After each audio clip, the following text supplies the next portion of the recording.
hello everybody यस्तै छ है हाम्रो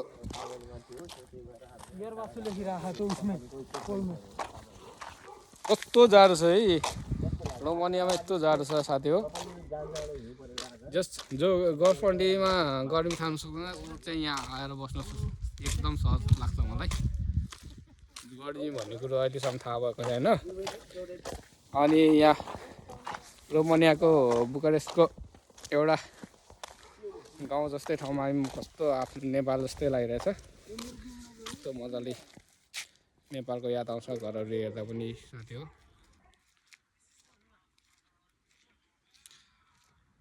अहिले हामी चाहिँ पुरा मार्केट जाँदैछौँ मार्केट जानलाई चाहिँ अलिक टाइम लाग्छ हामी बसेकोदेखि तर पनि के छैन गर्मी भन्ने कुरो थाहा छैन हिँडेर पनि अब कहिलेकाहीँ काम मात्रै गरेर हुँदैन यसो हिँड्नु पनि पर्छ एक्सर्साइजको लागि शरीर भत्तान्छ जस्ट रमाइलो छ हप्तामा 2 दिन छुट्टी छ 2 दिनमा मौज गर्ने यसरी हिँडेर बसेर डुलेर अनि 5 दिन चाहिँ बस काम गर्ने खासै त्यति साह्रो उयो छैन हार्ड वर्क छैन त्यस्तै छ है साथी हो